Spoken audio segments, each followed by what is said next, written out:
Ya, selamat malam untuk kita semua. Apa tema kita malam ini ya?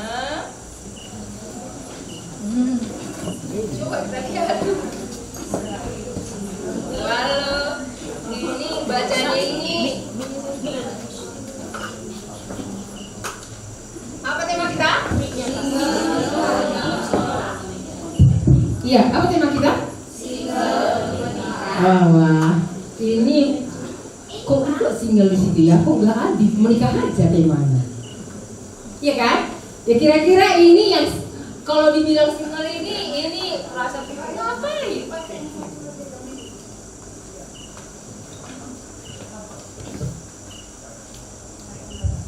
Ya, ngapain dibuat single? Aku belum siap. Kok nggak dibuat aja sih menikah? Kan kita membicarakan persiapan pernikahan. Karena semua siap mau menikah ini. Kan gitu ya? Iya. Kan ngapain dibuat ibu ini single? Ya ini ibu yang buat temanya. Iya. Ya kita tahu bahwa 3 pilihan terpenting dalam hidup ini. Selama hidup ada 3 pilihan terpenting. Pilihan terpenting pertama adalah menerima Yesus sebagai Tuhan dan Juru Selamat. Kalau ini gak beres, yang 2 lagi pasti gak beres. Gak usah mau aku mau menikah berbahagia, gak usah pikirkan berbahagia, gak akan ada bahagia itu. Kalau pilihan pertama ini gak sampai menerima Yesus sebagai Tuhan dan Juru Selamat, gak benar-benar terjadi, yang 2 ini gak akan pernah bisa jadi benar-benar dalam hidup kita. Karena ini yang pilihan yang terpenting. Dan kalau ini tidak sampai dalam hidup kita, maka apapun yang kita kerjakan dan pilihan nanti yang 2 ini, maka akan hancur. Sekalipun hebat secara pendidikan. Nah, jadi pilihan pertama ini sudah apakah sampai dalam hidup tiap-tiap kita? Karena kalau kita bicarakan 3 pilihan ini, nanti ini gak ada gunanya. Karena kalau pilihan pertama ini tidak benar-benar sampai jadi dalam hidup kita. Menerima Tuhan Yesus itu benar-benar menjadi Tuhan dan Juru Selamat. Ini sangat penting. Pilihan kedua adalah pekerjaan yang baik. Yang mana yang Tuhan persiapkan bagi kita? Kalau ini salah dalam hidup kita, maka seumur kita hidup berputar-putar seperti bangsa Israel di padang gurun. Berputar-putar. Wah, ini kurasa gak cocok kerjaan sama aku. Kayaknya gak nyaman, pokoknya gak buat aku bisa semakin bisa bertumbuh secara bagaimana bisa berkembang. Ganti lagi. Karena itu tadi. Pilihan yang kedua yang terpenting ini, kalau kita tidak sampai kepada pekerjaan yang baik yang Tuhan persiapkan, maka kita juga akan gagal berputar-putar seumur hidup. Pilihan yang ketiga adalah soal menikah atau tidak. Menikah, pilihan ketiga ini kalau salah juga, maka apa yang dikatakan orang? Neraka pertama itu ada di bumi, di tengah rumah tangga, di mana salah dalam pernikahan. Neraka di bumi yang kalau mau kita lihat itu adalah di dalam pernikahan yang salah. Coba lihat saja contohnya orang tua kita, gak akan jauh. Kita sudah lihat modelnya kok, gak usah jauh-jauh. Kita kan sudah lihat bapak kita, mama kita gimana seperti neraka. Neraka di bumi itu adalah di tengah-tengah keluarga. Yang gak benar-benar salah memilih dalam teman hidup ini. Nah, yang mana sudah lulus kita ya? Yang pertama sudah enggak? Iya, kalau belum ini mau kita capai pun yang 2 ini enggak akan pernah bisa, akan gagal terus. Kalau menerima Yesus ini tidak pernah benar-benar jadi di dalam hidup kita. Makanya perlu dipastikan, kita ikut camp ini, kita ikut retreat ini, kira-kira iya ya Tuhan, gimana dengan keselamatan jiwaku tadi? Apakah sudah benar-benar terjadi? Kalau belum, maka 2 ini pasti gagal. Tapi kalau ini sudah pas yang pertama, yang kedua ini pasti nanti akan Tuhan pimpin sejauh kita mau dipimpin oleh Tuhan. Nah, apa dasar kita akan dari semua ini, mau single kah, mau menikah kah, mau apa dasar yang terpenting supaya orang itu mengerti dia apa yang menjadi rancangan Tuhan dalam hidupnya. Kalau orang ini tidak sampai kepada dasar ini, maka dia akan rusak dalam mau single pun dia akan enggak sampai kehendak Tuhan dalam hidupnya. Mau menikah pun gak sampai kehendak Tuhan dalam hidupnya. Kalau dasar ini tidak ada pada kita. Ya, mari kita akan lihat apa dasar daripada yang terpenting dari soal single atau menikah ini. Ya, mari kita lihat Roma.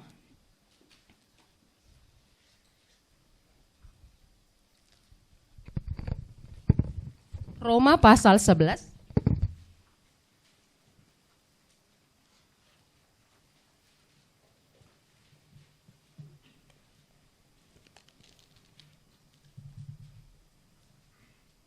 Roma pasal 11 ayat 36. Mari kita baca bersama-sama. Supaya kita lihat dulu apa yang menjadi dasar daripada soal pilihan rancangan yang terpenting dalam hidup kita soal single atau menikah. Mari kita akan lihat ayat 36. Sama-sama kita membacanya. 2, ya. Sebab segala sesuatu adalah dari Dia dan oleh Dia dan kepada Dia. Bagi Dialah kemuliaan sampai selama-lamanya. Saya akan baca dengan pelan sekali lagi.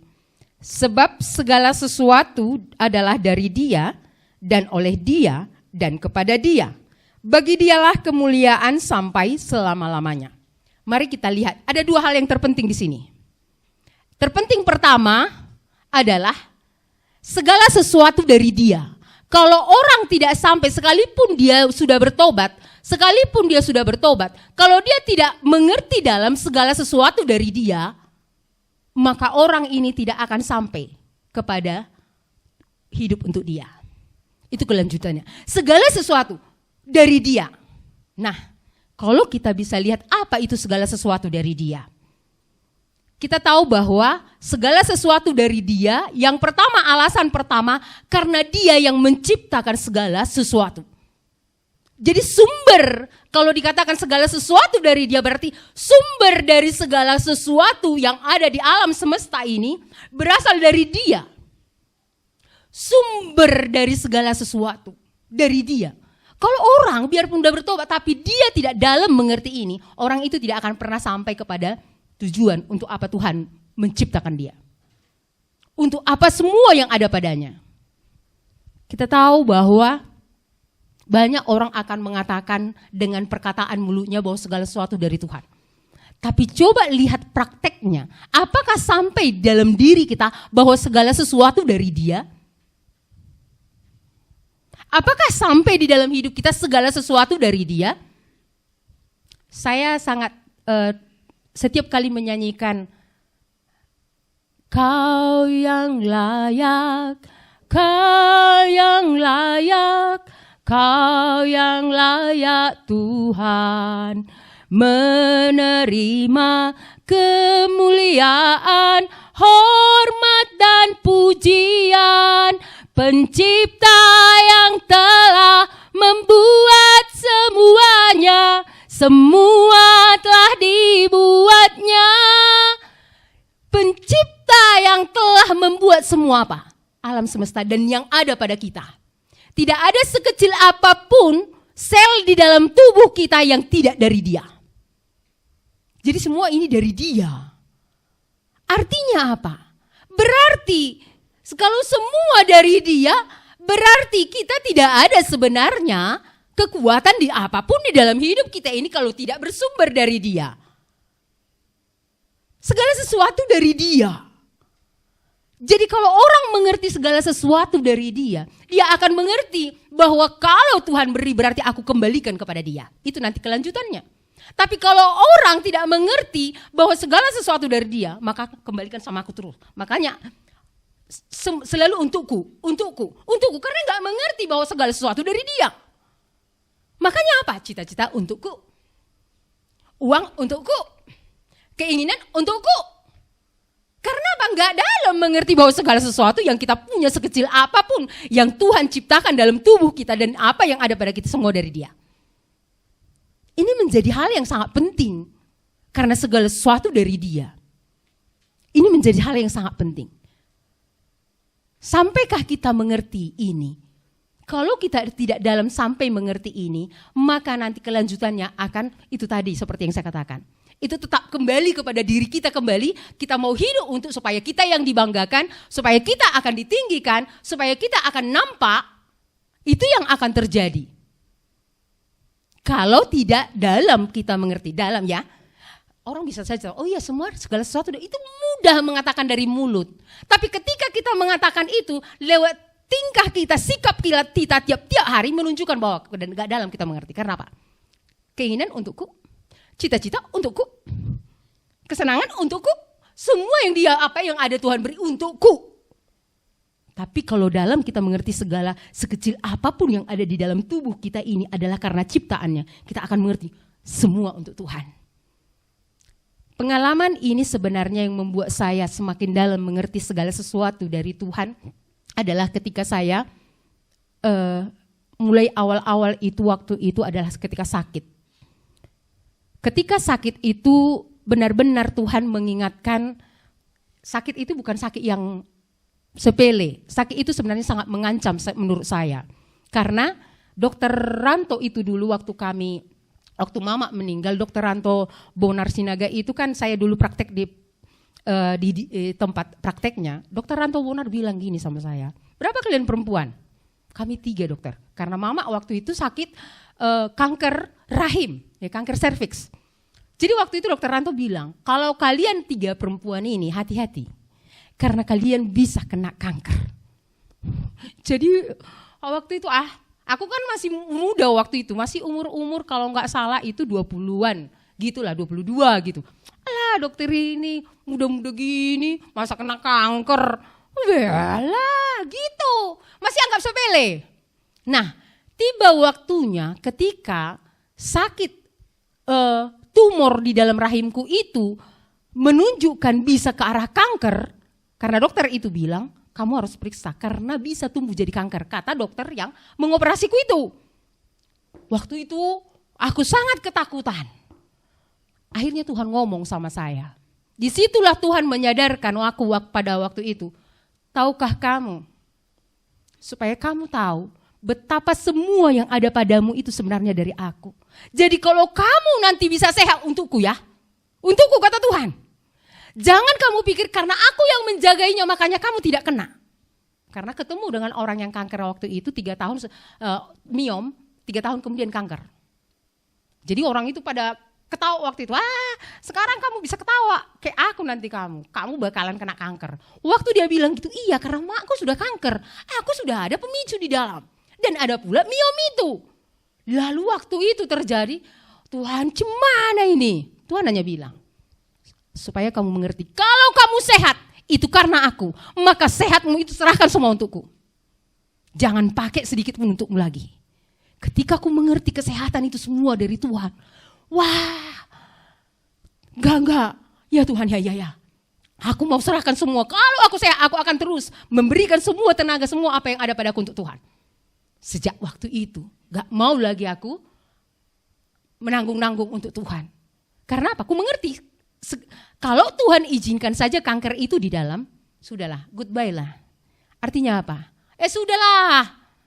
Jangan boro-boro mau melayani diri sendiri pun gak bisa lagi. Jadi artinya apa? Seringkali kita tidak menyadari ini kalau tidak sampai dibawa Tuhan kepada terendah dalam hidup kita. Tapi maunya gak usah sampai gitu dulu ya. Maunya jangan segitu dulu. Sampai terendah dalam hidup kita sehingga kita menyadari bahwa tidak ada pun apapun yang ada pada kita tidak karena diri kita, tapi karena Tuhan. Jangan maunya sampai gitu dulu. Habis dulu semua. Baru kita menyadari, oh iya ya, selama ini berarti aku sehat karena Tuhan.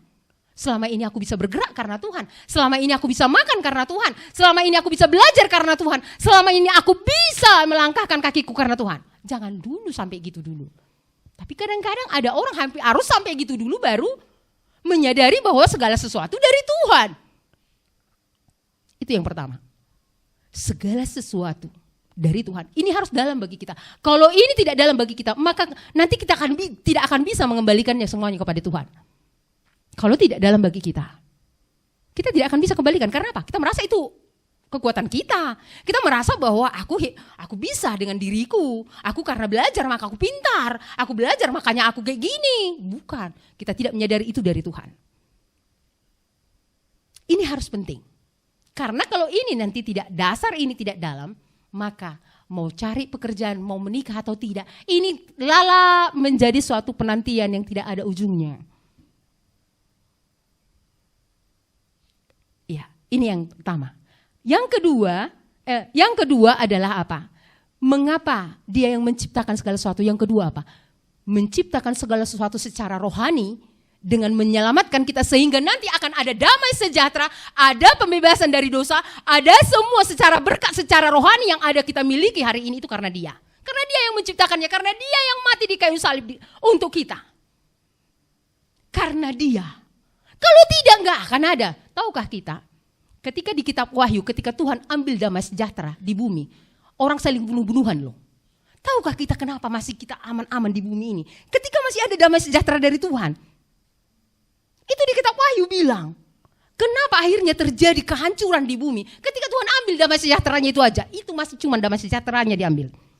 Tuhan ambil damai sejahtera, maka manusia saling membunuh. Karena tidak ada damai sejahtera dari Tuhan. Jangan kita pikir damai sejahtera itu murahan. Wah, sangat besar. Damai yang diberinya sangat besar. Damai yang jadikan hati gemar. Jadi yang menciptakan bukan saja secara jasmani, tapi secara rohani semua yang baik yang ada pada kita itu karena dia. Lepas dari satu dosa. Siapa yang bisa katakan sekarang? Bisa lepas dari satu dosa oleh karena kekuatannya? Coba tunjuk tangan. Ada enggak? Sudah selama ini. Bisa lepas dari dosa, dari satu dosa oleh karena perjuangannya. Coba tunjuk tangan. Siapa yang bisa? Ada yang bisa? Mana tahu dia, wah dia sangat seperti orang Hindu itu. Sana, aku mau bertawa. Ya kan gitu ya. Iya, sehingga dia mencoba untuk kudus. Iya, di hutan dengan monyet-monyet dia kudus. Tiba dia keluar dari hutan ya kayak monyet, ya kan gitu ya. Cinta monyet dia. Iya. Iya kan? Gak bisa, satu dosa saja, gak bisa. Itu apa? Karena Tuhan Yesus yang bisa menciptakan itu. Ih, kita udah sombong sekarang kan. Siapa tadi yang 25 tahun bertobat? Lepas dari dosa. Cinta uang. Tidak lagi mencuri hak orang lain. Kayaknya gampang ya bilangnya ya.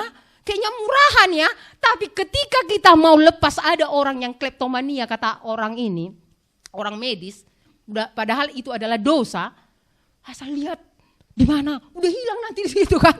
Iya, padahal itu dosa. Iya.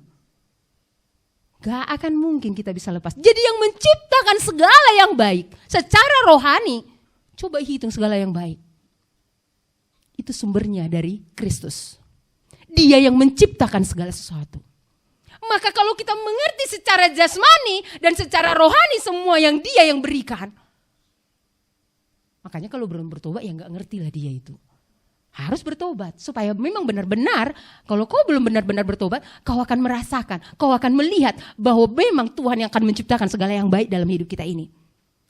Tuhan yang menciptakan segala yang baik. Makanya kan pemuda yang kaya itu bilang, guru yang baik, bagaimanakah supaya aku masuk surga? Kenapa kau bilang aku guru yang baik? Hanya Allah saja yang baik. Yesus mau menyatakan bahwa dialah Allah itu sesungguhnya. Yang baik itu hanya dia. Hanya Allah saja yang baik. Jadi kalau dia tidak menciptakan Allah yang baik tadi tidak menciptakan, aku rasa gak cocok kita menerimanya. Karena gak ada kita yang layak menerimanya. Tapi dia menciptakannya, dia memberikannya kepada kita. Segala yang baik. Nah ini sangat penting. Nah ketika kita mengerti bahwa segala sesuatu dari dia, maka Tuhan mengatakan apa? Untuk apa itu semua? Mari kita baca sekali lagi ayat 36 itu. 2 ya. Sebab segala sesuatu adalah dari dia dan oleh dia.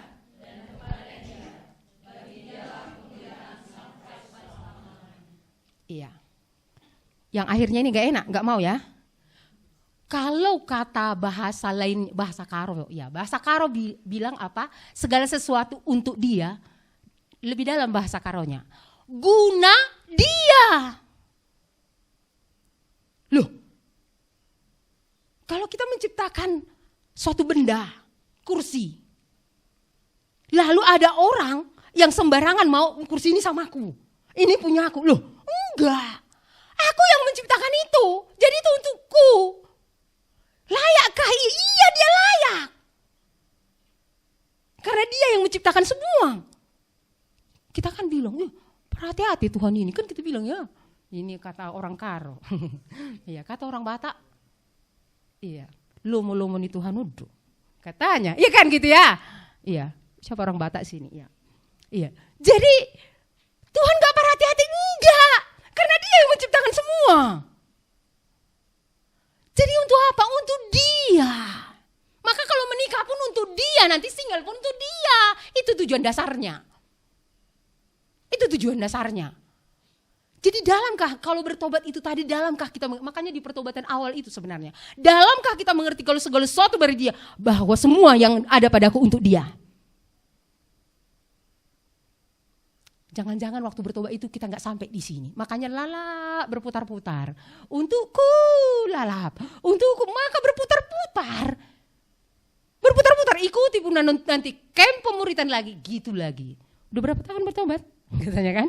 Sudah 20 tahun. Wah, gitu lagi. Karena apa? Tidak sampai kepada segala sesuatu dari dia. Iya. Kalau Tuhan yang menciptakan, cocok Tuhan menerima segala sesuatu itu untuk dia. Karena dia layak menerima semuanya. Kau yang layak, kau yang layak. Karena dia yang menciptakan. Dia layak.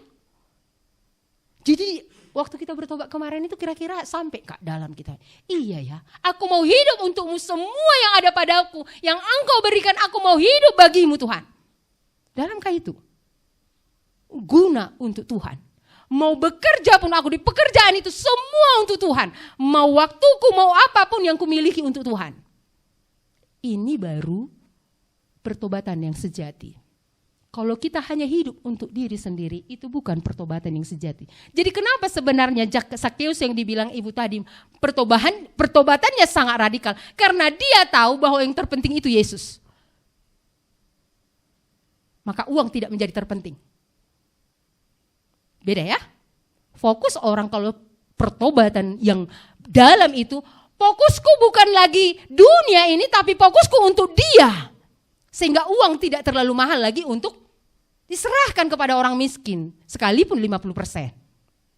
Tidak terlalu mahal untuk serahkan. Kenapa kita mahal bagi kita menyerahkan? Karena tidak kita mengerti segala sesuatu dari dia. Jadi kalau Tuhan ambil aja semua yang dari dia itu, gimana kira-kira kita? Malam ini semua yang ada aku beri, kuambil malam ini. Kira-kira gimana? Kira-kira gimana? Wah, gak usah dulu.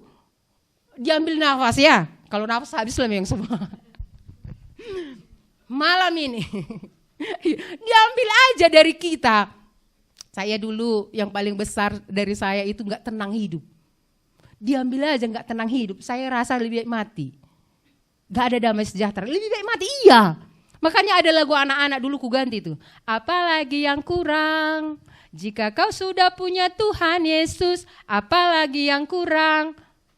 Jadi waktu saya ingat kalau dulu gak ada Tuhan Yesus itu, waduh kayak di dalam ini seperti neraka. Maka kalau saya sudah ada damai, udah ada Yesus, iya, enggak, biarlah semua untuk dia. Karena dia yang membuat semua segala yang baik yang ada pada saya.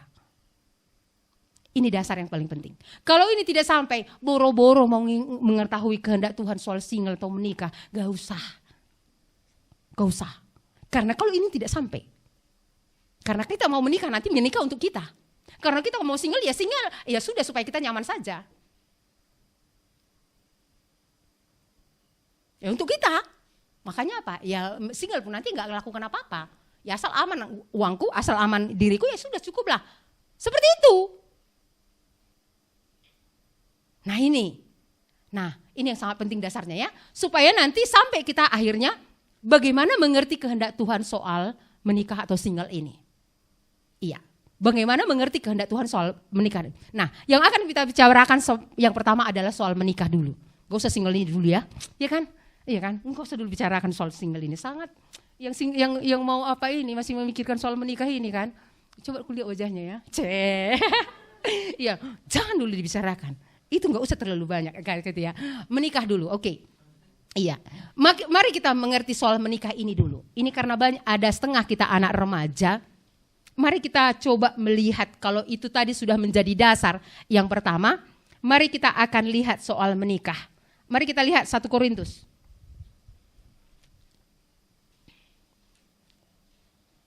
1 Korintus pasal yang ke-7.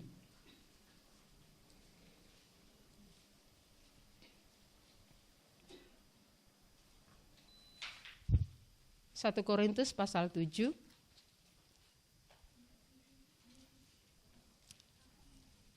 Iya, mari kita lihat di ayat yang kita nggak usah banyak baca ayatnya. Iya.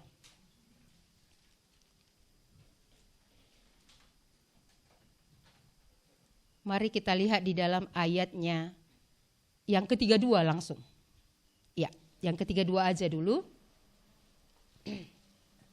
Soal menikah. Ini, mari kita baca sama-sama. Ya, mari kita baca sama-sama 2. Ya. Aku ingin supaya kamu hidup tanpa kekhawatiran. Orang yang tidak beristri memusatkan perhatiannya pada perkara Tuhan. Bagaimana Tuhan berkenan kepadanya.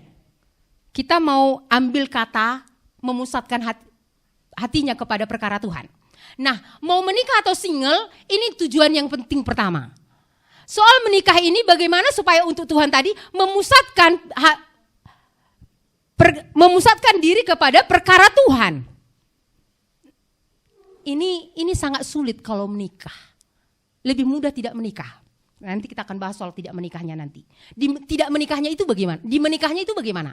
Nah, karena ini anak-anak remaja, saya akan buka sedikit tentang soal bagaimana menjadi anak remaja dalam sampai kepada pernikahan nanti.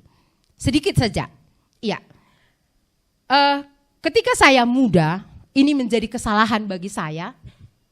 Waktu muda dulu saya tamat SMA, karena saya bertobat tamat SMA.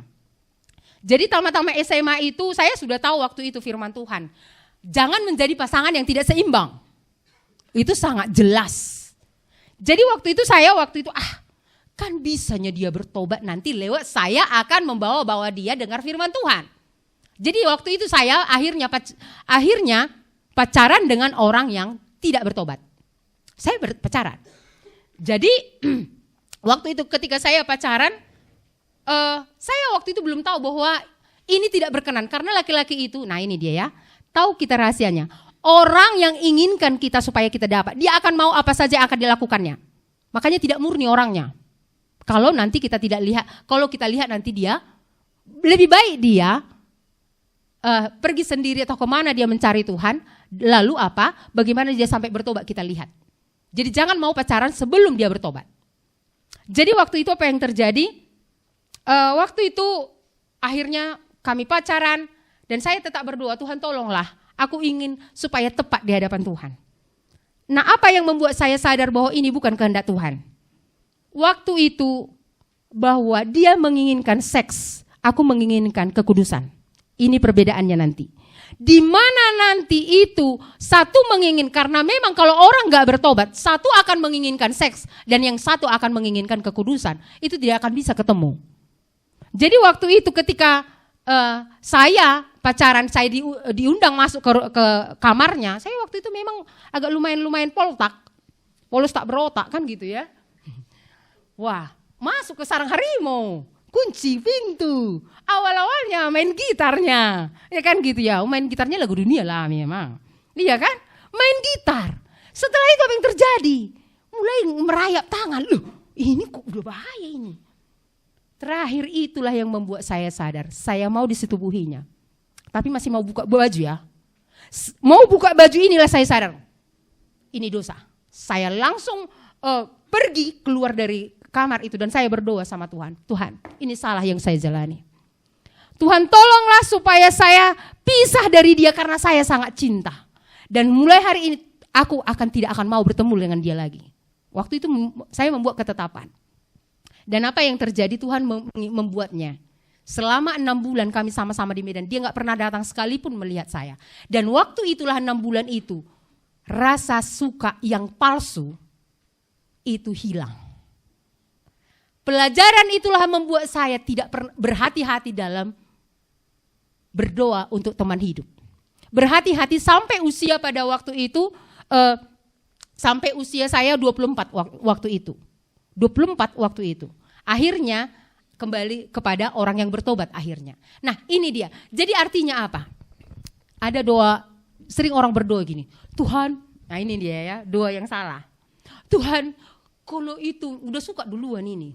Tuhan, kalau itu memang jodoh yang Tuhan mau, buatlah supaya tetap rasa suka ini di sini. Tapi kalau tidak, ambillah rasa suka ini. Aku pernah berdoa kayak gitu. Tuhan bilang, emangnya aku pembantumu? Pernah Tuhan ngomong lo gitu, emangnya aku pembantumu? Kau naruh rasa sukamu, aku lagi ambil katanya. Emangnya aku tukang bersih sampah-sampah yang ada dalam hatimu? Harusnya apa? Jangan kamu suka. Nah, mari kita buka Kidung Agung. Coba kita buka Kidung Agung. Kidung Agung pasal yang ke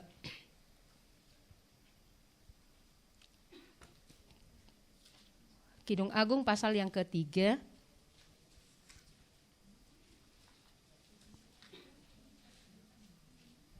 Ayat yang kelima.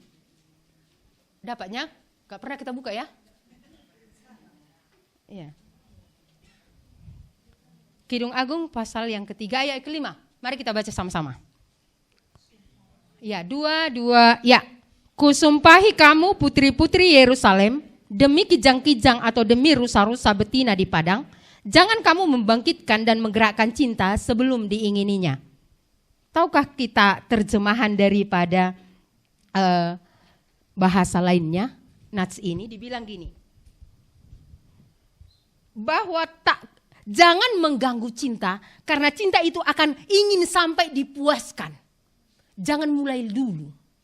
Jadi kalau kita nggak tanya dulu kehendak Tuhan, maka cinta yang palsu itu ingin dipuaskan itu kira-kira. Jadi kalau lihat orang langsung tutup mata. Oh jangan. Ini kalau dari saya nanti ini ingin dipuaskan. Karena dia ingin dipuaskan.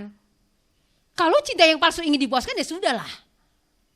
Jadi harus benar-benar, ya makanya jangan, iya. Kalau saya malu dulu ya, Tuhan ambillah rasa suka ini, udah cinta duluan. Cinta yang palsu kan, ambillah rasa suka ini. Kalau ini bukan kehendak, kenapa gak sejak awal nanya aku, kata Tuhan kan. Kok udah sekarang kau yang naruh, sekarang aku yang ngambil, emangnya aku membantumu. Itu waktu itu Tuhan bilang, oh iya aku dulu awal-awal naruh rasa suka ini ya.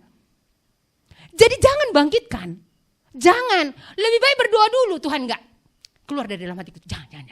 Lebih baik tanya dulu kehendak Tuhan, itu atau enggak. Baru nanti, karena cinta itu ingin dipuaskan, ingin mencapai sampai apa yang kita inginkan itu harus dapat. Itu artinya. Jadi jangan berdoa.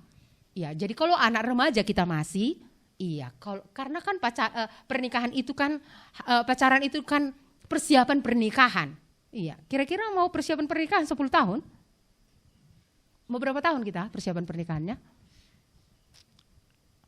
Berapa? 10 tahun? Ya kalau mulai SMA 10 tahun lah. Iya kan? Iyalah, karena sampai kerja kan. Harus kerja dulu kan? Iya, jadi 10 tahun. Kan SMA. Kalau SMA ini sekarang kan, SMA misalnya, pacaran dia. Udah 2 tahun lah misalnya ya, SMA. Baru tambah kuliah berapa tahun? 4 tahun. Tambah kerja, ini dapat kerja berapa tahun? Berapa tahun jadinya? 10 ya? 10-nya atau 8? Jadi mau persiapan pernikahan kira-kira berapa lama? Basi kalau terlalu lama. Iyalah. Basi. Karena kakak saya itu. Nah ini karena kakak saya gak bertobat, saya ceritakan aja. Mereka pacaran itu mulai SMA. Tapi apa yang tahu? Tahukah kita kalau kita lalak ketemu, bosan kita hanya lakukan itu, ingin lakukan yang lain. Ingat itu. Bosan hanya ngomong aja. Udah 3 tahun. Gimana kabar? Lala itu ditanya. Kamu udah tahu kok kabarku. Coba 5 tahun. Gimana kabar? Udah lalap. Akhirnya apa? Ingin melakukan hubungan seks. Itu tujuannya akhirnya. Karena sudah bosan ketemu-ketemu gitu aja. Jadi jangan pacaran kalau masih remaja. Karena itu akan membawamu nanti. Karena kamu tidak bisa menguasai seksmu. Kalau kamu belum dewasa secara jasmani, dewasa secara rohani, maka kamu akan ingin melakukan. Karena kamu sudah bosan, ketemu aja. Itu aja pertanyaannya. Gak ada lagi ngomongan yang lain. Udah duduk diam-diaman aja. Ngomong lah. Ya aku pun gak tahu ngomong. Ya kan gitu ya. Nah itu. Jadi kalau mau persiapan pernikahan, ya kalau paling lama 4 tahun lah. Jangan pula 4 tahun udah basi tuh. Coba 4 tahun kita ketemu tiap minggu. Sekali seminggu ya, malam minggu misalnya. Ya kan basi kan. Iya basi. Jadi cobalah. Supaya benar-benar kamu mendoakannya. Jangan kamu membangkitkan cinta sebelum diinginkannya. Karena kamu ingin memuaskan itu. Memuaskannya apa? Untuk salah. Karena kamu ingin memuaskannya. Makanya kalau ada orang sudah jatuh dalam hubungan yang salah. Itulah karena membangkitkan cinta sebelum diinginkan oleh Tuhan. Sebelum diinginkan oleh Tuhan. Jadi jangan pacaran dulu. Kalau masih 4 tahun basi. Gitu. 4 tahun basi. Udah itu maksimal. Paling lama. Jadi kalau memang jangan supaya kamu lebih matang lagi. Karena kalau nanti kamu tidak matang, kamu akan ingin melakukan seks itu. Apalagi dengan media-media hari ini menawarkan bagaimana pacaran menurut dunia. Wah, aku mau coba dengan pacarku. Maka awal-awal di tempat gelap. Terakhir nyewa kamar, SK. Iya, SK. Aku dulu gak tahu SK kan. Jadi aku itu orang itu SK. Ya apa SK aku bilang kan? Namanya agak polta kan gitu ya. Datanglah kawanku kerja. Oh, bodoh kali kau. Sewa kamar. Katanya, gitu. Iya. Lama-lama sewa kamar lah. Karena apa? Tempat gelap kemarin itu agak ada gangguan. Itu yang akan terjadi. Nah ini untuk anak-anak. Jadi berdoalah. Berdoa, jangan membangkitkan cinta sebelum diinginkannya. Iya, untuk anak-anak remaja. Nah, menikah. Mari kita lihat. Nah, menikah. Apakah tujuannya? Nah ini sering orang yang membuat Tuhan gak sampai membuat dia mengerti. Dia menikah hanya untuk menyenangkan dirinya. Bukan untuk Tuhan tadi. Nah itu kembali kepada tujuan tadi. Kalau menikah hanya untuk menyenangkan dirimu. Maka bisa Tuhan gak kasih. Itu yang pertama ya. Atau itu karena Tuhan sayang ya. Atau dikasih pun nanti engkau akan lenyap karena itu. Karena apa? Bukan untuk Tuhan kamu menikah. Karena kalau untuk Tuhan kamu menikah, kamu akan apa? Kamu akan memikirkan bagaimana lebih memusatkan untuk perkara-perkara Tuhan, bukan perkara rumah tangga ini yang lebih penting. Siapa contohnya? Salah satu adalah Aquila dan Priscilla. Mereka menikah lebih memusatkan kepada perkara Tuhan, bukan perkara gimana rumah kita. Enggak, itu lagi menjadi perkara yang terpenting bagi mereka. Apa yang menjadi terpenting adalah perkara Tuhan tadi. Makanya kemana Paulus pelayanan mereka ikut. Sekalipun mereka membuat tenda bersama dengan Paulus. Mereka tidak memikirkan perkara soal rumah tangga mereka yang menjadi terpenting. Makanya saya dulu sebelum menikah sama pacar saya bilang, kalau mau menikah dengan aku, kalau mau menikah dengan apanya? Oh iya, dulu waktu pacaran. Ini makanya Tuhan jagakan, Tuhan melihat hati. Jadi waktu itu saya bilang, kalau mau menikah dengan saya, syaratnya, kamu harus kasih setengah dari, kalau ada 6 hari dalam 1 minggu, minggu kan gak dihitung. 6 hari dalam 1 minggu, kamu harus kasih 3 hari untuk Tuhan. Saya bilang, siap gak? Karena apa? Ya harus memusatkan perhatian untuk perkara-perkara Tuhan. Karena untuk apa menikah? Kalau tidak memusatkan perhatian untuk perkara-perkara Tuhan. Itu menjadi syarat yang pertama bagi saya dulu. Karena saya waktu itu perawat. Siap enggak? Saya 3 hari keluar. Saya kan bereskan rumah. Ya jangan pula seperti orang ya kan. Rumahnya berantakan ya pergi keluar ya enggak. Gitu. Nah ini dia. Jadi orang yang menikah kalau memusatkan kalau tidak sampai untuk Tuhan tadi. Memusatkan perkara-perkara rumah tangganya saja. Makanya cemburu Tuhan. Kenapa? Dulu sebelum menikah. Dia waktunya untuk aku. Tapi sekarang tengoklah anaknya itu aja ditami-tami. Iya. Tuhan marah. Karena bukan perkara untuk Tuhan lagi dia hidup. Sepertinya rohani. Masih ada pelayanan dipegang. Tapi bukan untuk perkara Tuhan lagi. Ini soal menikah. Supaya benar-benar sampai kita boleh melihatnya. Iya, supaya sampai kita boleh melihatnya. Nah, mari kita akan lihat soal single tadi ya. Iya, 1 Korintus pasal 7 tadi. Iya, siapa yang single, mau single sini ya? Gak mau pun kalau itu sudah Tuhan mau, gak bisa gak mau. Mari kita baca ayat yang ke-7. 1 Korintus 7 ayat 7. Dan ayat 8. Mari kita baca sama-sama. Iya, mari kita baca sama-sama.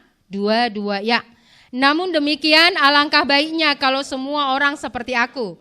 Tetapi setiap orang menerima dari Allah karunia-Nya yang khas. Yang seorang karunia ini, yang lain karunia itu.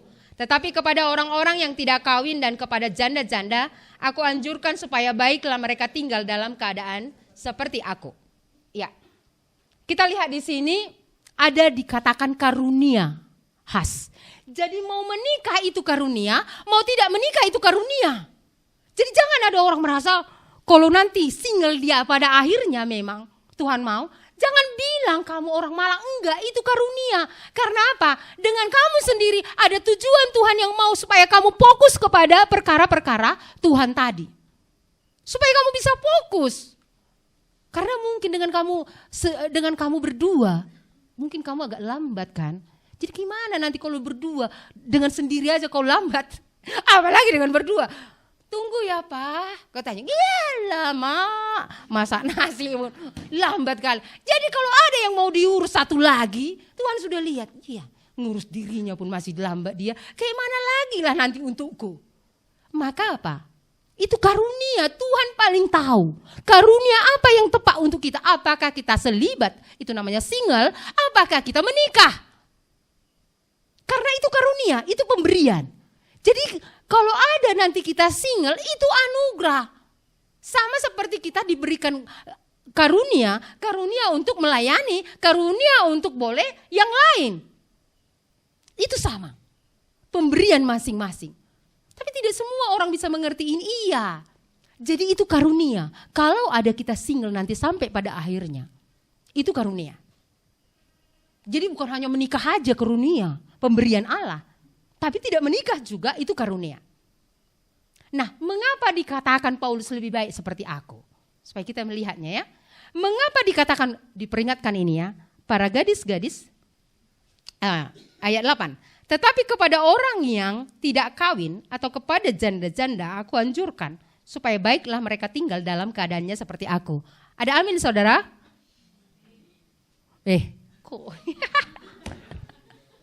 Kok coba dulu. Ini firman Tuhan kan? Ada amin saudara? Oke. Iya, aminnya siapanya aminnya? Amin karena ini firman Tuhan.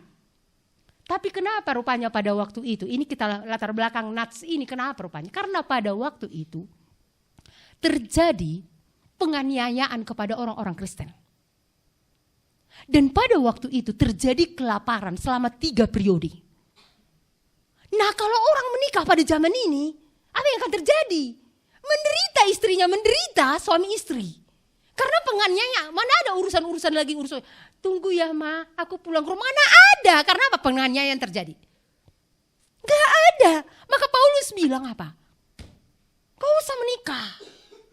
Ngapain boro-boro mau menikah, ini penganiayaan terjadi. Pada masa itu penganiayaan kepada orang-orang Kristen. Nah, untuk masa kita ini tidak ada penganiayaan ya. Nah, mari kita lihat ayat lagi yang menunjukkan kepada nats lain. Ya, mari kita lihat di dalam Matius. Matius pasal 19.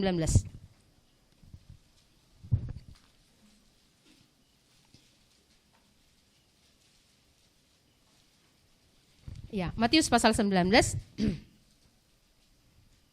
Mari kita baca. Yang ngantuk membacanya ya? Oh, belum ada yang ngantuk? Belum? Ya, Matius pasal yang ke-19 ayat 9 sampai 12. Mari kita baca sama-sama. 2, ya. Tetapi aku berkata kepadamu, kecuali karena zina lalu kawin dengan perempuan lain, ia berbuat zina. Murid-murid itu berkata kepadanya,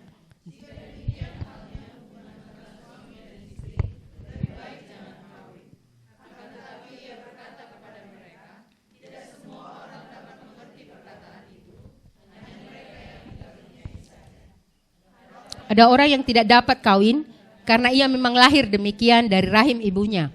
Dan ada orang yang dijadikan demikian oleh karena orang lain. Dan ada orang yang membuat dirinya demikian karena kemauannya sendiri, oleh karena kerajaan Allah, surga.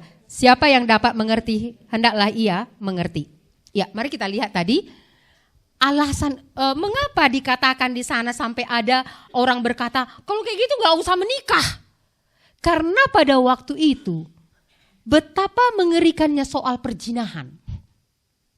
Karena dikatakan kalau orang sudah diceraikan dan menikah kepada orang yang diceraikan itu, ia berbuat zina. Kemarin-kemarin itu ada orang yang sudah duda mau melamar saya. Duda apa sekarang? Duda cerai gitu. Jadi pacar lama. Iya. Jadi datanglah dia, telepon nyala saya. Aku udah cerai loh. Aku bangga kali dia cerai. Jadi waktu itu akhirnya, jadi kenapa kalau kau cerai? Aku bilang, iya, aku dengar kau belum menikah. Maukah kau sama aku? Katanya. Tahukah kau? Aku bilang, kami itu tidak boleh menikah kepada orang yang cerai hidup. Cerai mati bisa, aku bilang, karena syaratnya nggak bisa dia kan. Karena kalau aku kasih jawaban yang lain-lain nanti nggak ngerti. Langsung dimatikannya HP. Tup, ya sudahlah katanya. Tup katanya, karena dia cerai hidup. Ya, di perjanjian lama dikatakan seorang Lewi kalau mau menikah tidak boleh yang cerai hidup. Dianggap itu berzina. Nah, itu juga dikatakan oleh di sini oleh Tuhan Yesus. Nah, kalau ada seorang yang sudah bercerai, nah menikah lagi dengan orang yang diceraikan itu, ia berbuat zina. Waktu itu dikatakan oleh Yesus, pada waktu itu langsung ada orang, kalau kayak gitu, dia melihat dosanya itu sangat besar. Kalau kayak gitu gak usah menikah lah. Nanti siapa yang bisa menjaga diri untuk tidak akhirnya menikah dengan orang-orang perempuan-perempuan atau laki-laki yang seperti itu. Yang sudah cerai karena zina. Seperti itu. Lebih baik tidak menikah. Nah, Tuhan Yesus menjawab, hanya bagi orang-orang yang dikaruniai saja yang bisa mengerti. Jadi anugerah rupanya kalau kita bisa mengerti bahwa tentang kekudusan pernikahan itu sangat penting. Kekudusan hidup itu sangat penting. Maka kalau kita baca di 1 Korintus pasal 7 tadi itu bahwa kalau lebih baik seperti saya kata Paulus. Tapi kalau kau enggak tahan daripada kau mati oleh karena hawa nafsumu itu, ya menikahlah.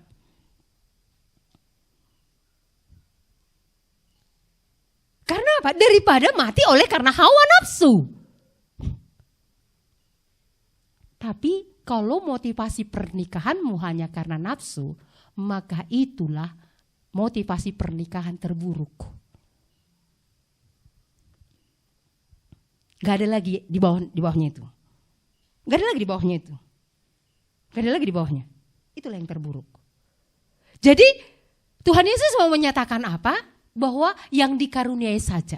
Jadi kalau kita Tuhan buat kita mengerti betapa sakralnya soal kekudusan hidup itu, pentingnya soal kekudusan hidup itu, supaya itu benar-benar kita jaga. Karena baik kamu single, baik kamu nanti menikah, kalau kamu tidak belajar kekudusan tentang soal kekudusan hidup itu, kamu tidak akan pernah bisa kudus dalam hal seks. Apalagi kalau keturunan penyembah berhala. Coba lu kita lihat wajah-wajah kalian ini. Iya kan? Wah, kalau keturunan penyembah berhala, aduh, gak usah disenggol aja langsung sedih. Senggol dong katanya kan. Langsung dia kumat. Loh, kumat.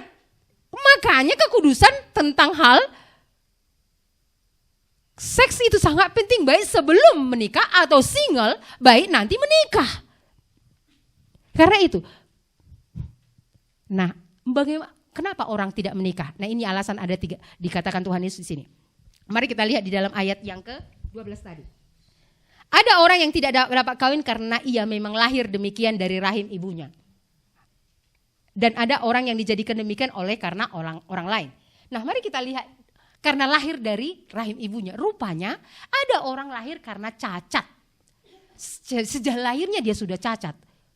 Misalnya cacat secara fisik itu misalnya bisa orang sama seperti rahimnya itu nggak pernah dia menstruasi.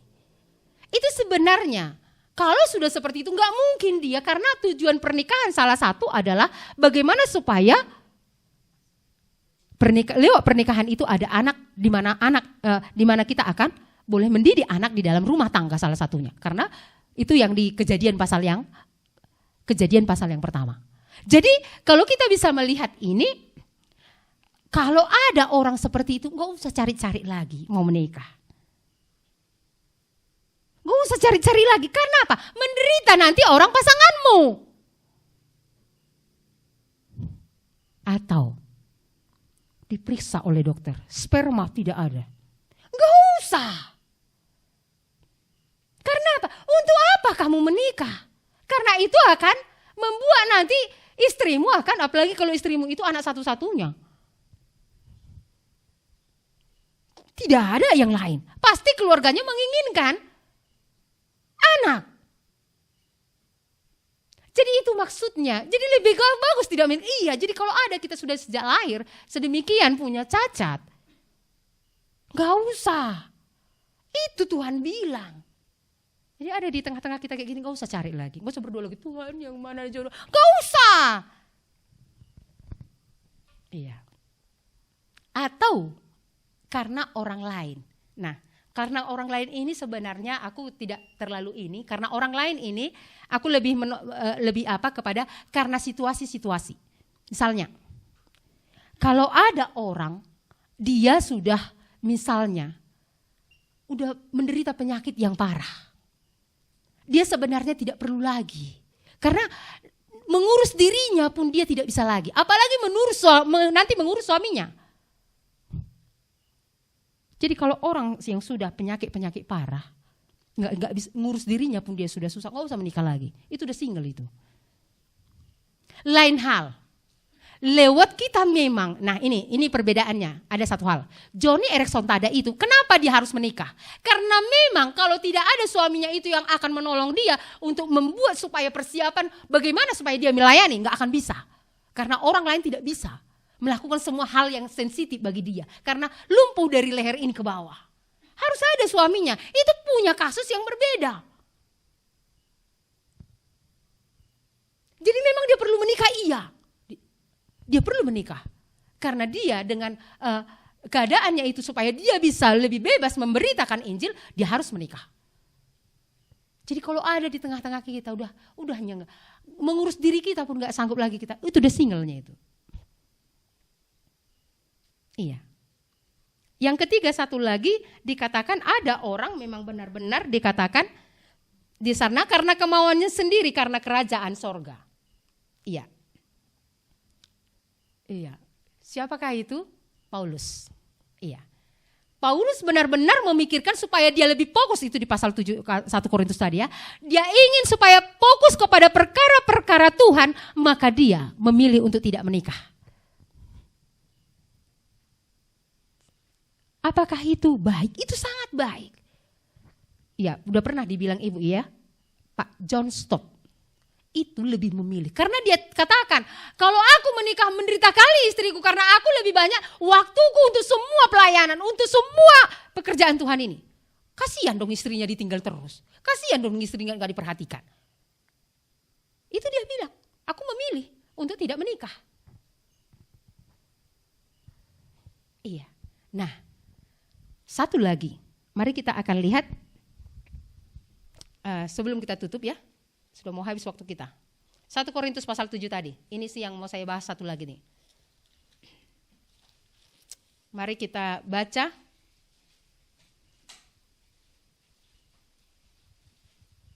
Ayat 1 Korintus pasal 7 tadi.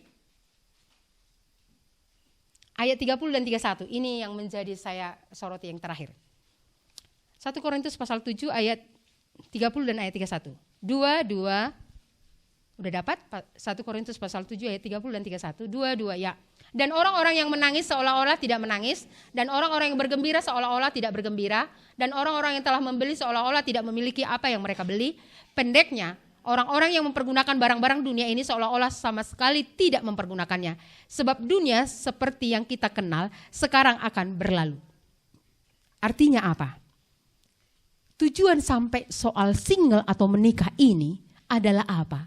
Kalau kamu menikah pun Tuhan ingin supaya kamu seolah-olah tidak menikah. Artinya apa? Bahwa tujuan yang terpenting itu adalah bagaimana supaya kita fokus kepada perkara Tuhan. Bukan fokus kepada perkara keluarga yang terpenting. Perkara Tuhan yang terpenting. Jadi rumit juga menikah ya? Iya, karena kalau kamu tidak fokus kepada perkara Tuhan, nanti kamu akan mana yang kamu pilih? Karena itu yang Paulus katakan. Kamu membeli seolah-olah kamu tidak membeli. Kamu bersuka cita seolah-olah kamu tidak bersuka cita. Supaya bisa apa? Supaya bisa fokus kepada perkara Tuhan. Jadi mau single, nah ini dia ya. Mau single supaya sampai kepada perkara Tuhan. Mau menikah supaya sampai kepada perkara Tuhan. Seolah-olah tidak memiliki barang dunia ini. Seolah-olah tidak memiliki barang dunia ini. Jadi apa yang boleh kita renungkan lewat firman Tuhan ini? Yang pertama ini yang paling penting tadi. Sampaikah kita dasar ini yang paling penting? Segala sesuatu dari dia ini tadi. Dan untuk dia. Kalau tidak sampai ini, maka bertobat pun kita berpuluh-puluh tahun. Maka apa yang terjadi? Kelanjutan ini tidak akan sampai kepada pekerjaan, perkara-perkara Tuhan tadi. Gak akan sampai. Perkara dunia ini yang terus kita urusi.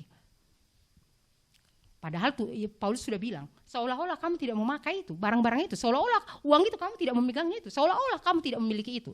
Karena apa? Tuhan tidak mau kita fokus kepada itu. Tuhan tidak mau. Jadi tanggung jawabnya ini besar. Nah, siapa yang hari ini sudah mengerti dia single? Coba tunjuk tangan. Coba tunjuk tangan. Ada yang hari ini sudah mengerti dia single? Oh, cuma Lina ya, yang ini ya, yang sekarang ini belum ya. Saya ada pertanyaan sama Tuhan sebenarnya sampai hari ini. Dulu saya usia seperti kalian, umur 24 itu saya bertanya. Tuhan, saya menikah atau enggak? Saya sudah tanya umur 24 waktu itu. Karena dengan latar belakang yang tukang pacaran ini, supaya jangan salah, lebih baik tahu sekarang enggak menikah, ya udahlah, enggak usah menikah. Fokus kepada perkara Tuhan, kan itu. Nah Tuhan menjawabnya itu enggak ya seperti diawang-awang gitu ya. Cari dahulu kerajaan Allah, maka semuanya akan tambahkan kepadamu. Itu jawaban Tuhan. Waktu itu yang ku mengerti gini. Lakukan apa yang ku kehendaki, nanti soal menikah ini aku akan tambahkan. Jadi sampai sekarang kalau aku dibilang mau menikah enggak juga. Soal single juga enggak juga. Karena aku enggak ngerti. Tapi yakinlah kalau tujuan untuk Tuhan hidupmu, kamu tidak akan pernah kecewa. Mau single, mau menikah, itu tidak pernah kecewa. Itu yang terpenting. Sekalipun sampai hari ini kita tidak mengerti misalnya soal itu. Tapi yang terpenting hidup kita untuk Tuhan gak menjadi sia-sia. Gak menjadi sia-sia. Iya, yang penting apa yang Tuhan mau itu kita kerjakan. Iya. Jadi inilah yang boleh kita renungkan. Iya, sudah cukup saya rasa. Iya, jadi yang menjadi pertanyaannya bagi kita yang pertama adalah sudahkah kita hidup untuk Tuhan, guna Tuhan? Itu yang pertama. Yang kedua, mau single atau menikah? Pernahkah kita pikirkan kalau tidak sampai untuk perkara-perkara Tuhan, maka sia-sialah kita mau menikah, mau single. Sia-sialah. Udah kita pertahankan sampai usia segini gak nikah-nikah kan? Iya kan? Aku pernah bilang sama dia, udah aku tahankan Tuhan, iya. Gitu ya kan. Iya kan, udah tahankan ini. Datang laki-laki ganteng, tahan. Jangan. aku mau yang bertobat. Udah datang gitu. Iya. Ditahan sampai usia gini. Masa sia-sia nggak hidup untuk Tuhan? Ya kan gitu ya. Jangan. Kalau single mau menikah, hidup untuk Tuhan. Itu yang terpenting. Gak usah pikirkan nanti Tuhan akan kasih tahu itu. Single kau, gak apa-apa di akhir-akhir. Oh singlenya kau rupanya ya. Kata Tuhan, oh ya gak apa-apa Tuhan, terima kasih. Yang penting aku sudah hidup untuk Tuhan. Kan gitu kan. Daripada single aku itu yang selama ini kutunggu Tuhan. Iya, tapi kau nggak hidup untuk aku katanya. Jadi sia-sialah semua. Ya, ini yang ada ya Bu mau ditambahkan Bu? Ya, ibu yang sudah pengalaman yang pertama ini singlenya. Soalnya aku belum ini kan, belum ending. Ini aja ibu duduk, lalu kalau kalian mau bertanya. Oh ya betul Bu, duduk Bu. Iya. Ini soalnya sesi apa ini Bu? Sesi serius ini. Ambil kursi. Iya. Iya, tapi Alkitab buku enggak di sini. Kau aja. Ya, aku nanti membacanya. Ayo, satu sesi cuma ini. Silahkan keluarkan semua. Ayo. Apa yang di dalam hati. Ada yang mau tanya, mari silakan. Bu, aku mau nanya Bu. Tadi kan berbicara kan Ibu. Ya. Tadi kan Kak Jo bilang kalau misalnya kita jangan ada rasa suka dulu sama orang lah. Ini kan konteksnya udah langsung ke orang percaya lah kita lihat seperti itu kan. Jadi pertanyaannya, masa nanti setiap orang percaya ini ya Tuhan kan nggak mungkin gitu ya Bu. Maksudnya kan pasti ada hal yang kita lihat dari orang itu. Kan berarti kita misalnya tak simpati gitu kan. Kayak mana cara berdoakannya sama Tuhan gitu. Kalau nggak ada rasa suka gitu, itu pertanyaannya Bu. Ya. Langsung 2-3 lah, jangan satu aja atau satu lagi. Supaya sekali 2 dijawab. Ada satu lagi? Berarti hanya satu dulu ya. Jadi kalau kita sudah percaya, baiknya gini. Setelah kita percaya itu langsung berdoa kepada Tuhan. Tuhan, aku mau setelah Engkau membeli aku dengan harga yang lunas dibayar, kan aku bukan milikku lagi Tuhan. Tuntunlah aku mulai hari ini. Juga soal teman hidup gitu. Jadi pada hari kalian bertobat, bisa itu mulai didoakan. Tapi enggak menyebut nama. Tapi menyerahkan tadi kepada Tuhan. Tuhan, apakah Engkau mau aku single atau menikah gitu ya. Pimpinlah aku soal teman hidup. Itu mulai hari, siapa di sini setelah bertobat langsung berdoa soal teman hidup supaya jangan salah? Oh, cuman Ana juga dia sendiri. Yang lain nggak pernah. Jadi, sama Natalin. Jadi yang lain nggak pernah berdoa. Jadi kenapa nggak angkat tangan? Oh, karena bukan anak sekolah minggu ya. Iya, jadi itu baiknya langsung didoakan seperti itu, tapi dengan hati yang mencari tadi wajah Tuhan. Iya, kalau kita mantan kayak Tio bilang mata laut katanya ya kan, mata keranjang, iya kan. Dalam hal ini kan harus juga benar-benar kita menyerahkan pada Tuhan. Karena ada orang mudah jatuh cinta. Nengok orang langsung suka gitu. Sukanya apapun gak tahu. Maksud aku apa di dalam dirinya yang disukai gitu. Gak tahu, pokoknya suka saja gitu. Yang kayak gini-gini biasanya keturunan penyembah berhala gitu loh. Gak tahu dia pokoknya. Ya kalau laki-laki dia udah suka. Laki-laki tadi pun asal lihat perempuan suka gitu. Tapi apa yang suka gitu nggak tahu. Makanya saya senang juga kesaksian Firdaus itu, pernah dia bilang ya. Apa kata Tuhan sama dia? Karena dia juga suka jatuh cinta gitu. Suka senang lah. Jadi asal perempuan cantik, iya. Asal molek dia. Molek ya bahasa Indonesia lainnya ya, cantik, molek dia langsung suka dia. Jadi akhirnya gini dia berdoa. Berarti kan moleknya yang dia lihat pertama bukan rohaninya. Maka dia putar doanya. Tuhan kalau ada nanti molek kulihat orang berarti bukan itu. Tapi kalau yang dari Tuhan itu buatlah aku lihat rohaninya itu pertamanya gitu. Berani doa gitu. Biarlah rohaninya aku lihat dulu gitu. Kita kan jarang berdoa begitu. Nah, kirimlah yang keren. Yang paling susah lagi keren, kaya, apalagi pantat berasap gitu ya.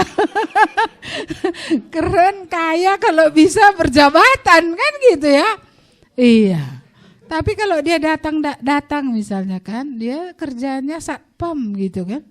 Satpamnya. Atau dia kerjanya apa? Ternak ayam. Ternak ayam. Kerjanya pun ternak ayam gitu. Jadi kalau ada orang seperti itu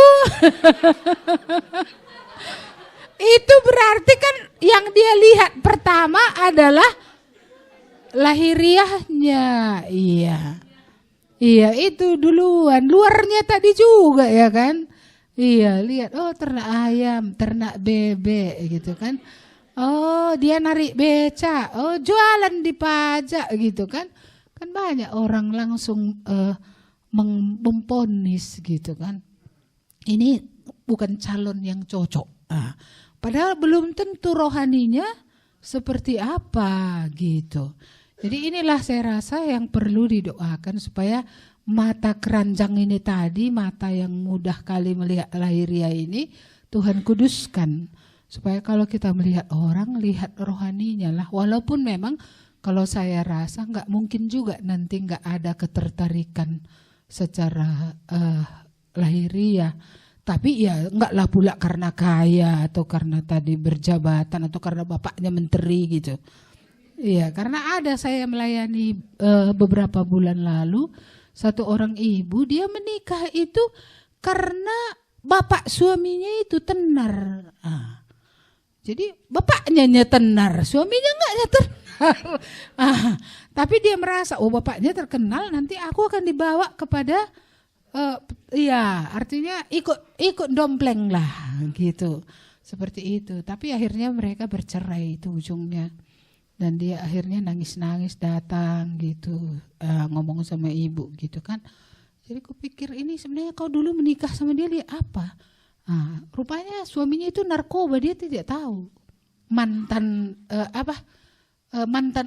bukan mantan, calon suaminya itu pada waktu itu masih calon. Dia nggak tahu narkobaan pun orang tanda-tandanya dia nggak tahu. Dia nggak lihat kurus badannya, matanya ceking gitu, cekung gitu. Ceking. Badannya ceking, matanya cekung. Dia nggak lihat itu gitu. Iya. Makanya saya sebenarnya pada abad ini saya sangat berat gitu menikah orang. Karena ada kasus dulu jemaat GKMI juga kan yang dia artinya pergi ke Jawa, ketemu sama orang di gereja, tapi berakhir dengan HIV. Itu kan kita tahu kisahnya ya. Iya, jadi kalau jumpa di gereja pun bisa juga HIV orang. Mungkin itu masa lalunya, tapi dia tidak sembuh. Jadi akhirnya kayak mana? Ya menikah, dia tertular dong. Kan gitu jadinya kan. Iya, dan akhirnya itu membawa kematian kepada kedua-duanya. Yang pertama mati suaminya, baru kemudian dia. Makanya kalau saya lihat sekarang, kalau kita mau pacaran nggak bisa pula cek dulu kan. Atau menjelang menikah cek. Lalu kemudian ketika sudah ketahuan, siap enggak mundur? Ya, karena seperti yang dibilang Tio tadi, kalau dia sudah sakit HIV, kenapa dia mau merusakkan orang lain? Sebenarnya kalau dia HIV lalu dia berencana untuk menikahi, entah laki-laki entah perempuan kan gitu ya. Sebenarnya dia sudah di situ, kalaulah benar dia kenal Tuhan, dia enggak beres itu. Karena kalau kita beres, kita mau mendatangkan kebaikan bagi orang di sekitar kita. Bukan mau menghancurkan orang di sekitar kita. Ada kasus itu kan dokter gigi kena HIV, nggak tahu dari mana dia kena. Dia kena bukan dari hubungan kelamin. Nggak tahu dari tusuk gigi atau dari apa gitu ya kan. Jadi akhirnya apa yang terjadi? Setiap pasiennya diusahakan ya supaya pasiennya itu kena penyakit seperti dia itu, kan jahat kali gitu. Jadi dunia kita hidup hari ini ngeri. Kalau kita nggak dekat dengan Tuhan, Tuhan nggak beri kita peka, maulah kita ikut dia hanyutkan. Maka harus ada kepekaan rohani. Hubungan dengan Tuhan ini harus serius. Supaya kalau itu serius, kita akhirnya kan adanya di dalam hati kita ini. Kayak ini gak murni, kayak ini kayak ada sesuatu. Kan gitu. Kalau kita peka, tapi kalau udah peka gak ada lagi dengar apapun. Gak ada lagi kepekaan. Jadi saya mengusulkan ya gitu ya. Hubungan dengan Tuhan inilah nomor satu. Apapun cerita kita. Karena hanya Tuhan yang memberitahukan rahasia. Rahasia orang lain pun bisa aja Tuhan kasih tahu sama kita, bukan enggak. Iya, jadi kedekatan dengan Tuhan inilah kuncinya. Supaya jangan nanti kalian ketemu dengan orang yang dalam tanda kutip rohani. Ya saya kan punya pengalaman dalam hal itu juga. Pacaran dengan orang yang dulunya Islam. Kemudian dia belajar Kristen. Lalu dia dibaptis. Tapi entah kenapa gitu di dalam hati saya, ini karena kau wajahnya ini, apapun dia mau supaya dapat kau gitu. Ya jadi akhirnya sesuatu terjadi membuat kami harus berpisah kota gitu. Dari perpisahan kota inilah saya berdoa kembali. Kayak retreat pribadi tadi, mundur dulu untuk berdoa, untuk bergumul gitu. Akhirnya disitulah Tuhan bilang bahwa memang dia tidak murni gitu. Tapi bagaimana membuktikan dia murni kalau udah meninggalkan agamanya, sudah belajar katekisasi, firman Tuhan berdiskusi dengan kita dia bisa karena otaknya encer. Tapi tidaknya ada imannya yang benar penuh gitu ya. Iman kepada Yesus itu sebenarnya enggak ada. Cuma jadi Kristen KTP lah dia. Ya tapi Tuhan membukakan itu dan akhirnya saya minta pada Tuhan buatlah sesuatu terjadi menjadi tanda. Karena sulit bagi saya untuk meninggalkan dia karena kami sudah semua orang tua, keluarga tahu. Jadi saya merasa sulit karena kami keluarga dekat juga gitu. Iya, sampai akhirnya ada sesuatu terjadi. Ya dan dengan alasan itu saya sudah bisa mundur gitu. Dan gak ada keluarga yang akan keberatan. Gitulah cara Tuhan. Akhirnya memang lepas. Iya, seperti itu. Jadi kepekaan itu memang sungguh sangat perlu. Iya, jadi bagaimana berdoa gitu tadilah doanya. Nah, Tuhan dalam hal teman hidup ini aku gak ingin salah. Beri aku kepekaan supaya aku mengerti. Ada dua ini berarti. Apakah engkau memimpin aku untuk single ataukah engkau memimpin aku untuk menikah? Kalau memang Tuhan memimpin untuk menikah tadi supaya kepekaan tadi betul-betul ada. Dan karena kita hidup di abad ini, saya rasa masuk akal juga dan secara rohani juga saya rasa nggak salah kalau ada pemeriksaan kesehatan atau apa gitu. Kalau saya rasa ya, kalau beriman aja dia pasti nggak HIV, beriman aja nggak HIV gitu kan? Bagaimana itu? Iya, ini saya rasa seperti itu. Apakah ini pikiran yang terlalu maju ya? Tapi karena kita hidup di abad ini, saya rasa kita nggak bisa lagi terlalu blow on gitu ya. Polos kapol tak tadi ya? Nggak bisa kita terlalu poltak kali. Iya. Jadi kalau dia HIV memang kamu siap menikah dengan dia. Kalau Tuhan bilang menikahlah dengan dia, menikahlah. Tapi kalau Tuhan nggak yakinkan kita saja meyakinkan diri daripada nggak kawin. Status wanita perawan tua ini jadi sandangan gitu kan, atau jadi panglatu, panglima, lajang tua gitu kan, ini menjadi beban, ini kan udah salah. Ya karena seperti itu pun ada juga ibu layani orang, ibu-ibu, dia hanya menikah untuk bercerai,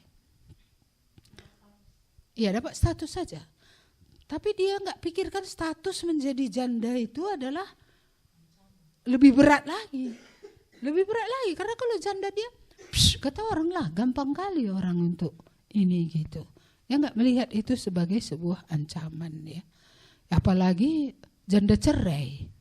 Kalau janda mati apa boleh buat, napas orang diambil macam mana kita buat kan, ini jadi ya Ya hanya untuk menghilangkan status itu. Ya, dalam konseling memang ibu menghadapi banyak kasus. Ada laki-laki yang maaf cakap, dia sebenarnya nggak bisa ereksi gitu, tapi dia memilih menikah. Dan akhirnya ini istrinya memang sangat menderita. Karena dia bisa menciumnya, tapi tidak bisa melakukan hubungan yang wajar seperti yang firman Tuhan katakan menjadi satu, nggak bisa. Jadi sebenarnya mengapa dia harus menikah kalau dia nggak normal? Seharusnya kalau dia nggak normal, nggak usah kan begitu ya. Tapi ada juga dulu kasus, ada satu anak kembar yang satu normal, yang satu kurang normal karena miliknya sebagai laki-laki itu kecil. Ya jadi dia pergi berobat supaya jadi besar, tapi nggak bisa menjadi besar. Ya tapi keadaannya itu dia jujur kepada calon istrinya dan dia bilang, aku keadaanku kayak gini dan aku gak pernah bersetubuh dengan perempuan, aku tak tahu apakah aku bisa atau tidak bisa gitu. Gak mungkin dicoba dulu kan? Karena dia kan orang bertobat, kan gak mungkin. Aku coba dulu ya, membuktikan bisa atau gak bisa. Kalau bisa nak kawin, kalau gak bisa gak mungkin lah. Iya, jadi tinggal berdoalah mereka waktu itu diceritakan gitu. Ya berdoalah supaya jelaslah Tuhan berbicara gitu. Jadi ketika Tuhan berbicara meyakinkan si perempuan ini, ada firman Tuhan kepada dia, memang mereka menikah. Dan kalian tahu, ya laki-laki itu akhirnya menjadi normal. Menjadi normal. Kurasa karena dari Tuhan tadi pernikahan itu dan ada tujuan Tuhan di situ. Mereka melayani Tuhan dan normal dan memperoleh anak 2 normal pula. Itu kan mujizat. Sebenarnya mujizat seperti itu bisa terjadi, tapi kepekaan rohani tadi untuk mendengar. Sama seperti dulu si Tuah sama si Yohana itu dari Kuala itu kan mereka satu epilepsi, satu sakit jantung bocor. Datanglah ke jumpa ibu ke Medan, kami mau menikah bu. Coba menurut ibu, coba satu epilepsi, masuk ke udah ayan gitu. Satu lagi itu tadi jantungnya, itu jantung itu bawaan lahir loh. Jadi ketika dia kuliah saja, kalau jantungnya lagi maju gini cepat, dia bisa di tengah jalan itu lagi nyebrang jalan, cek gitu kan jatuh dia di situ. Pernah kejadian gitu. Semua mobil ngerem. Kalau nggak ngerem dia mati. Untunglah Tuhan jagai juga kan. Jadi mereka merem dengan baik. Ini diangkat orang ke pinggir. Nanti beberapa lama kemudian dia normal karena bilik jantung kita kan ada 4 ya. Jadi kalau dari bilik yang bersih ke bilik kotor darahnya masuk nggak masalah. Tapi kalau bilik dari bilik yang mengandung darah kotor masuk ke darah bersih, itulah yang bisa dia tiba-tiba kolaps itu pingsan. Apa lo aku bilang aku pendeta coba? Kalau kalian pendeta apa kalian bilang? Ini kan kasus berat ini, kasus berat. Jadi akhirnya saya bilang, kalian mau dengarkan apa kata ibu? Ya, 6 bulan kita berdoa untuk ini. 6 bulan kita berdoa. Harus Tuhan ngomong sama ibu, ngomong sama kalian 2. Kalau lain-lain nanti ini enggak dari Tuhan, ku bilang. 6 bulan kami berdoa. Satu hari mereka datang menjelang 6 bulan itu, mereka diyakinkan oleh Tuhan bahwa memang mereka menikah. Saya pun berdoa, kenapa? Sejahtera pula. Saya aneh, saya rasa. Kok sejahtera orang aneh kayak gini menikah? Yang satu nanti kalau hamil atau kalau dia terlalu berat, jantungnya bisa kumat. Apalagi kalau hamil. Orang jantung kan gak boleh hamil. Karena ketika dia hamil, naik itu tensinya dan jantungnya akan memompa lebih cepat. Ini apa siap gak punya anak, apa siap ya kayak mana juga kan gitu ya. Ya tapi waktu itu memang Tuhan meyakinkan dan aneh setelah mereka menikah dua-dua sembuh. Si laki-laki gak pernah lagi kumat epilepsinya. Kalau gak dulu pernah, dia kan di daerah sana, saya bawa dia ke Adam Malik untuk dapatkan obat. Cuma kemudian ada dapatnya obat juga dari bidan jenis yang sama dengan dari dokter yang di Adam Malik. itu dikonsumsinya, memang dulu dokter yang saya hubungi dia dalam hal itu bilang ini mungkin dia harus makan obat sekitar 2 tahun gitu. Karena listrik ke otaknya ini sebenarnya kurang, itu yang buat epilepsinya ini. Jadi ini bukan kutukan ya Bu, karena listrik otaknya kurang katanya. Iya. Jadi seperti itulah. Jadi si laki-laki pun gak pernah kambuh lagi, si perempuan tadi pun anaknya itu lahir normal loh. Nah, berarti kan dia disembuhkan dari penyakit jantungnya itu gitu. Itulah tadi kalau Tuhan yang bicara 6 bulan loh mendoakan itu. 6 bulan tiap hari. Terus menerus. Jadi suara Tuhan tadi yang penting. Kepekaan untuk mendengar itu. Dan kalau itu kata Tuhan, kalau tidak kata Tuhan tidaklah. Kalau iya kata Tuhan iya gitu. Kalau dari Tuhan yang baiknya nanti datang. Walaupun itu impossible, gak masuk akal. Tapi kalau enggak itu kata Tuhan, keempat sapasakan pun enggak ada yang baik datang nanti itu. Kehancuran juga ya datang. Akhirnya kita bermaksud baik. Menikah kan maksud orang baik. Mana mungkin maksud orang saling menyakiti ya. Tapi berakhirnya kan banyak orang saling menyakiti kan. Pernikahan itu bukan akhirnya kemuliaan Tuhan, bukan ada gunanya untuk Tuhan, malah saling menyakiti satu dengan yang lain gitu. Inilah kalau enggak tepat. Iya, jadi kok jauh kali ke sana kita hari ini ya. Tapi nggak apa-apa lah.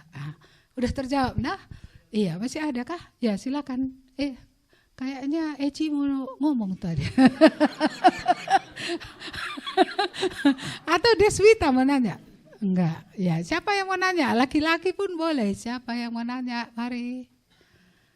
Ya jadi anak laki-laki pun nggak salah berdoa ya nak. Tuhan simpanlah dia gitu. Iya. Simpan juga.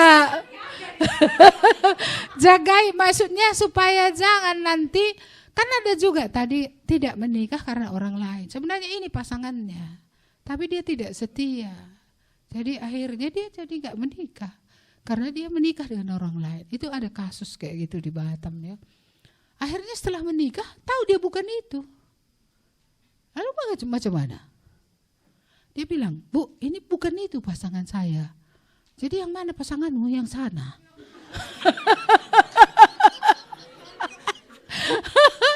Jadi dia mau meninggalkan istrinya untuk berganti istri. Mau menikah dengan yang itu. Memang itu pun belum ditanya-nyanya. Cuma saya bilang gini, ya aku sejauh mengerti, kalaupun salah orang yang kau pilih itu, kalau itu sudah kau ambil keputusan, maka kau harus menanggung resiko atas keputusan itu sampai salah satu dari kalian mati. Karena hanya kematian yang memisahkan. Jadi nggak bisa bercerai. Walaupun entah bukan itu. Iya, entah bukan itu, entah dianya karena udah berubah perasaannya dibilangnya bukan itu kan. Iya, tapi memang dia bilang gitu. Akhirnya aku mengerti, salah aku membuat keputusan. Tapi kan gak bisa mundur. Pernikahan gak bisa mundur. Kalau kerjaan masih bisa ganti. Salah kerjaku ini kan gitu kan. Masih bisa kita ganti. Kalau menikah gak seperti ganti baju. Gak suka baju ini ganti. Gak bisa. Ini pakaian seumur hidup ini. Jadi lebih baik kalian bergaul dalam kelompok. Jangan berdua-dua. Jangan, dalam kelompok aja belajar, senteri dari jarak jauh. Ya, kayak bermini kan dari jarak jauh senterinya Yanti itu. Berdoa dia, inikah Tuhan, berdoa terus dia. Supaya yang sana pun rupanya berdoa juga. Inikah Tuhan, oh hitam kali dia. Kan gitu ya. Banyaklah keberatan. Gak awalnya kan pasti gitu. Tapi kemudian kan satu-satu dibuat Tuhan berguguran yang keberatan itu gitu. Akhirnya dia melihat rohaninya ininya yang penting gitu. Yang ini pun gitu juga. Aku sebenarnya melihat gitu ya. Saya ada beberapa pernikahan yang sangat saya syukuri karena saya lihat prosesnya kudus. Prosesnya itu benar. Mereka menantikan Tuhan dengan serius, dengan sungguh-sungguh. Dan akhirnya memang melihat bagaimana tuntunan Tuhan. Gak usah dia, aku pun melihatnya gitu. Tapi banyak juga menikah gak kulihat langkah itu. Makanya kadang gak bisa aku bersyukur. Tapi harus pasu-pasu coba. Gak bisa bersyukur, gak bisa kulihat Tuhan prosesnya ini. Kok lebih kulihat dominannya dari dirinya daripada dari Roh Kudus gitu. Itu membuat sedih. Membuat sedih. Dan pernikahan seperti itu ya kadang-kadang gak, ya lebih sering lah tak menjadi berkat. Ya rugi juga kalau pikir-pikir, sendiri dulu jadi berkat. Menikah malah jadi gak jadi berkat gitu. Apa gunanya juga menikah kalau gak jadi berkat lagi. Sendiri dulu jadi berkat dia masing-masing, tapi menikah dia nggak jadi berkat lagi gitu. Iya, jadi inilah ya beberapa contoh pengalaman dari, ya kalau dari konseling ibu ceritakan udah satu gunung lah. Kayak mana lagi menguraikannya, menceritakannya saking banyaknya kasus. Iya kan, kasus-kasus keluarga aneh juga ibu rasa. Ibu nggak menikah tapi ngurusi orang menikah ya kan. Tapi ya kan bukan karena ibu menikah maka bisa melayani, tapi karena itu adalah panggilan Tuhan untuk menjadi hamba Tuhan. Dan saya dulu sering berdoa supaya kalau saya konseling gitu, laki-laki atau suami istri atau hanya orang pemuda, saya selalu berdoa supaya mereka melihat saya itu hamba Tuhan. Supaya mereka gak lihat saya perempuan gitu. Karena bahaya kalau dia lihat saya perempuan. Saya pun kalau saya lihat dia laki-laki, bisa saya pula jatuh cinta kan. Bahaya ini. Makanya saya berdoa supaya saya melihat mereka adalah pelayanan. Mereka melihat saya hamba Tuhan, bukan perempuan. Walaupun saya perempuan. Seperti itu. Ada bedanya itu, memandang seseorang dalam gendernya dengan memandang seseorang itu adalah artinya orang yang perlu dilayani atau itu adalah hamba Tuhan gitu. Iya, jadi inilah ya, perlu menjaga kekudusan. Semakin kalian hidup di dalam Tuhan, dalam kekudusan, makin pekanya. Tuhan kasih tahunya, gak mungkin Tuhan gak kasih tahu akhirnya. Iya, jadi hal-hal yang membuat kita tidak peka ininya. Saya terus terang, sakit ini banyak membuat saya tidak peka karena saya kesakitan. Lalu kadang-kadang saya jadi emosian. Iya, dan itu mengurangi kepekaan. Iya, apalagi ada pelarian lagi. Iya kan, pelariannya apa? Nonton. Nah, ini makin gak peka, orang yang nonton-nonton ini gak ada pekanya. Makin lama makin kabur gitu. Tapi ya bisa ditinggalkan, kita bisa datang kepada Tuhan. Walaupun memang gak seperti gigit cabai langsung lagi peka gitu, enggak. Karena ketika kita tidak menjaga itu, pulihnya itu tidak mudah. Supaya kita tahu Allah bukan Allah yang dapat dipermain-mainkan. Supaya kita bisa melihat anugerah itu, apa yang diberikan Tuhan itu berharga gitu. Jadi kita memang harus menjaganya. Iya, gitu ya. Jadi inilah, cobalah kalian membangun hubungan dalam kelompok tadi. Berteman itu lebih baik daripada berpacaran. Makanya kalau ditanya orang mau kau deh, jangan langsung berdoa kita yuk gitu, nggak usah. Iya, kalau dia ingin mengenal kalian, ya silahkan dia masuk ke komunitas kita. Dia kan bisa lihat, dia bisa pelajari tanpa ada ikatan ya. Jangan karena udah kita yakan, udah dibonceng-boncengnya gitu ke sana ke sini gitu kan. Iya, sehingga akhirnya dia datang terakhir seperti kasus saya lah. Iya. Karena udah pindah agama, dia kan udah payah kurasa melepaskan diri. Kayak mana mau lepas, padahal dulu ketika kami berteman awal, kami dua-duanya belum bertobat. Dia Kristen KTP, saya juga KTP, tapi dari Muslim tadi dia sudah meninggalkan agamanya kan. Iya. Tapi setelah saya bertobat makin terbuka mata saya melihat enggaknya ini yang murni tadi. Ya tapi ya inilah resikonya menjadi menyakiti. Makanya saya menunggu Tuhan membubarkannya dengan cara Tuhan gitu. Dan Tuhan memang menyelesaikan itu walaupun adalah hal yang pahit dari antara keluarga karena sudah sempat ini tingkatnya sampai ke keluarga karena sudah bawa ayam kan. Nah, lo nggak bawa motong manok tapi nggak potong manok pan gila. Lo nggak mau masalah hambar tapi sudah ada ayam yang dipotong ketika mereka berkunjung kan gitu. Hah? Oh, belum dikanting ayamnya tapi ayamnya udah mati gitu loh. Artinya kan persaudaraan itu sudah dekat gitu. Iya, tapi saya harus memilih juga. Memilih dia atau memilih Yesus? Karena waktu itu saya baru bertobat itu. Setelah kami berhubungan seperti itu, saya bertobat, lalu kemudian saya harus buat keputusan apa?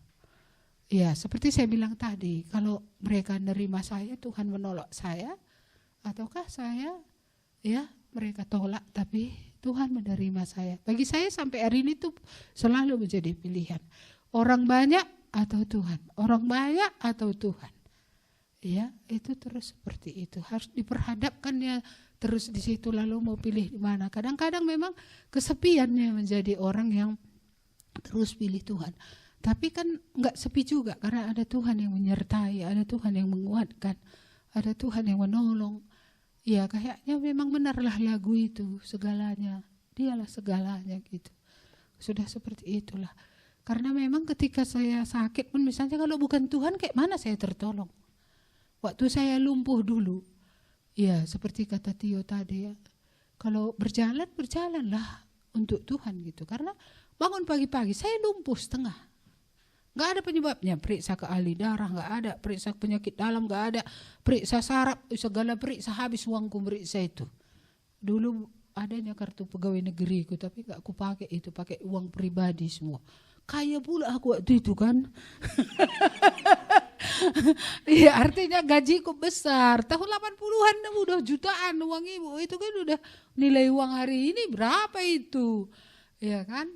Tapi ya gak ada penyakitnya apapun.